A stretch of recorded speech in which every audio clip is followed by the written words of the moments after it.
Бүх цэргийн жанжин. Улсын бүх цэргийг ерөнхийлөн захирах дээд албан тушаал. Анх 1921 оны 2 дугаар сарын 9-нд ардын журамт цэргийг захирах жанжинд Дэ-Сүхбаатарыг томилжээ.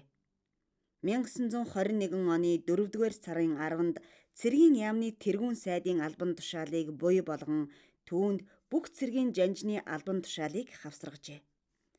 Харин ардын засгийн газрын 1922 оны 12 дугаар сарын 20-ны өдрийн хурлаар энэ хоёр албан тушаалыг салгаж бүх цэргийн жанжинд Сүхбаатарыг томилжээ.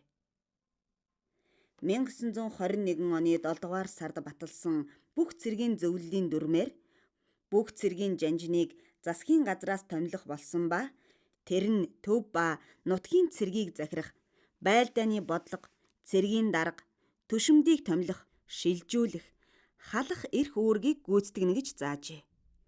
Харин 1923 оны 11-р сарын 30-нд Монгол улсын бүх цэргийн жанжны дүрмийг батлан мөрдүүлсэн байна.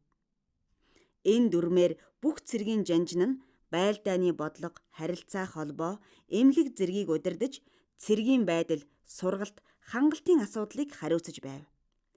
Бүх цэргийн жанжин нь бүх цэргийн зөвлөлийн гишүүн байснаас гадна 1924 оны үндсэн хуулиар засгийн газрын бүрэлдэхүүнд оржээ.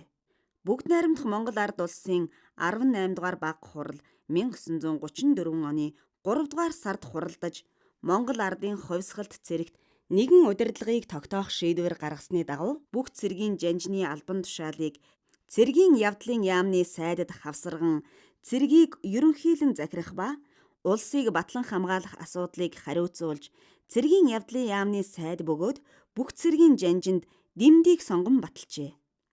Бүх цэргийн жанжны албан тушаалд 1921-ээс 1923 онд Сүхбаатар, 1923-аас 1924 онд Данзан, 1924-өөс 1929 онд Чойбалсан, 1929-өөс 1930 онд Чулуун нар тус ажиллажээ.